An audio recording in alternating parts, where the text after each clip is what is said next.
ঈদের সকালে মা ফাতেমা রাদিয়াল্লাহু তাআলা আনহু মিষ্টি তৈরিতে ব্যস্ত ছিলেন। আটা মাখা এবং অন্যান্য প্রস্তুতিতে তিনি মগ্ন ছিলেন, কারণ সকালের মধ্যেই সব কাজ শেষ করতে হবে। অন্যদিকে দুটি নিষ্পাপ ভাই খেলাধুলা ছেড়ে মায়ের কাছে এলো। তাদের নিষ্পাপ কণ্ঠে প্রশ্ন ছিল, আম্মা, তোমার কি মনে নেই আজ ঈদ?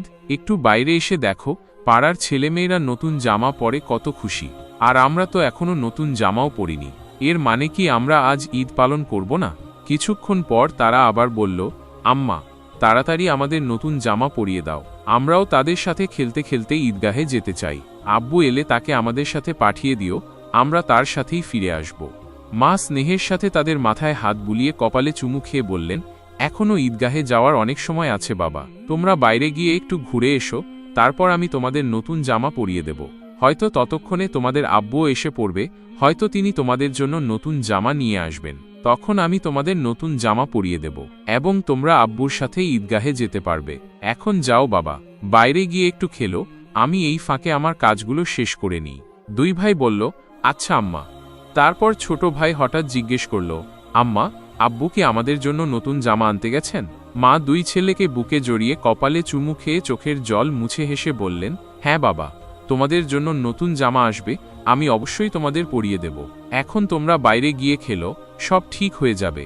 মা আল্লাহর উপর ভরসা রেখে সন্তানদের সান্ত্বনা দিলেন। দুই ভাই খুশি মনে বাইরে চলে গেল। মা আঁচল দিয়ে চোখের জল মুছে আবার কাজে মন দিলেন। কিছুক্ষণ পর দুই ভাই কাঁদতে কাঁদতে ঘরে ফিরে এলো। তারা বলল, আম্মা, ওরা আমাদের নতুন জামা দেখিয়ে উপহাস করছে। ওরা বলছে, দেখো, তোমাদের কাছে আমাদের মতো নতুন জামা নেই, যদি থাকো তো তাহলে তোমরা নিশ্চয়ই পরতে। ওরা বলছে, কেমন তোমাদের আব্বু, ঈদের দিনেও তোমাদের জন্য নতুন জামা আনেনি। ওরা আমাদের ঈদগাহে যেতে বলছে এবং বলছে, তাড়াতাড়ি নতুন জামা পরে এসো যদি আসতে চাও। ওরা খেজুর গাছের নিচে দাঁড়িয়ে আছে এবং আমরা নতুন জামা পরে তাদের সাথে না যাওয়া পর্যন্ত অপেক্ষা করবে। আম্মা, আব্বু এখনো কেন এলো না? আম্মু, আমাদের তাড়াতাড়ি নতুন জামা পরিয়ে দাও, যাতে আমরাও তোমাদের সাথে ঈদগাহে যেতে পারি। নিষ্পাপ সন্তানদের এই অনুরোধ শুনে মা আর নিজেকে সামলাতে পারলেন না। চোখের জল আটকে রাখা তার জন্য কঠিন হয়ে গেল, কিন্তু বাচ্চারা মাকে জড়িয়ে ধরে চুপ করে তার দিকে তাকিয়েছিল। ধৈর্য হারিয়ে মা সন্তানদের বুকে জড়িয়ে কেঁদে ফেললেন। কয়েক মুহূর্তের মধ্যে নিজেকে সামলে নিয়ে চোখ মুছে মুখে জোর করে হাসি ফুটিয়ে বললেন, এখনও ঈদগাহে যাওয়ার সময় হয়নি বাবা, তোমরা এত তাড়া করছো কেন? নামাজের এখনও অনেক সময় বাকি আছে। এর মধ্যে বাইরে গিয়ে একটু ঘুরে এসো এবং দেখো তোমাদের আব্বু কোথায়, তাকে খুঁজে নিয়ে এসো, ততক্ষণে আমি আমার বাকি কাজ শেষ করে নিই। একটু কাজ বাকি আছে। যদি তোমাদের আব্বু নতুন জামা আনেন তাহলে আমি তোমাদের খুব সুন্দর করে সাজিয়ে দেব, তারপর তোমরা মিষ্টি খেয়ে আব্বুর সাথে ঈদগাহে যাবে, ঠিক আছে?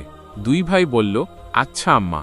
মা নিজেকে শক্ত করে সন্তানদের সান্ত্বনা দিলেন, কিন্তু তাদের নিষ্পাপ মুখের দিকে তাকাতেই তার চোখে আবার জল এলো। বাচ্চারা যেন তার অবস্থা বুঝতে না পারে, সেজন্য মা এক ঘর থেকে অন্য ঘরে যাচ্ছিলেন। এদিকে দুই ভাই অস্থির হয়ে আম্মা আম্মা বলতে বলতে মায়ের কাছে এলো। তারা বলল, আম্মা, আমরা আব্বুকে খুঁজতে যাচ্ছি।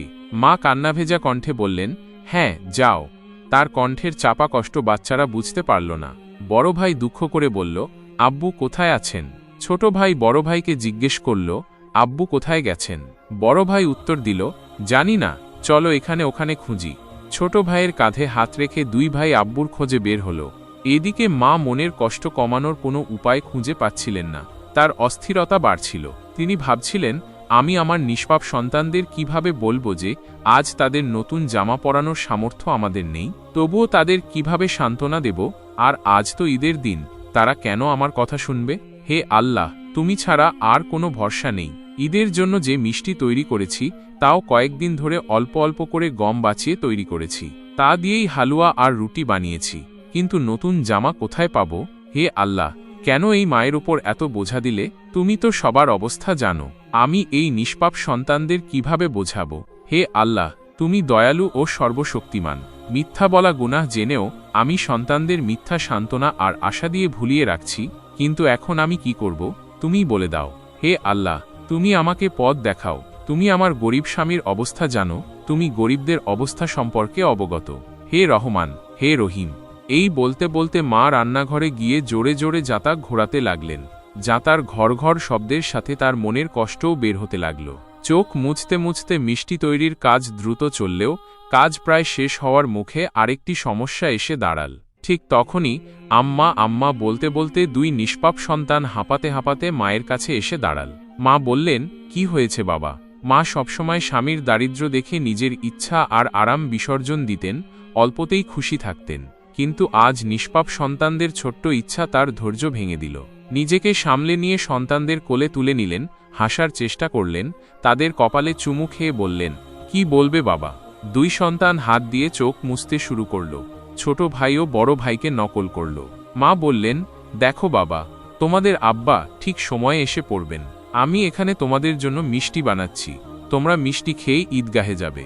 একটু সবুর করো, আর একটু পরেই হয়ে যাবে। তিনি সন্তানদের বুকে জড়িয়ে আদর করে বোঝালেন, একটু অপেক্ষা করো বাবা, মিষ্টি তৈরি হয়ে গেলেই হবে। চোখ মুছতে মুছতে ছোট ভাই হঠাৎ জিজ্ঞেস করল, কিন্তু আমাদের নতুন জামা? এটা শুনে মা চমকে উঠলেন। তাড়াতাড়ি বললেন, আরে বাবা, তোমরা বরং আগে গিয়ে গোসল করে এসো। এখনও তো গোসলও করনি। দুই ভাই একসাথে বলল, না আম্মা, এখনও গোসল করিনি।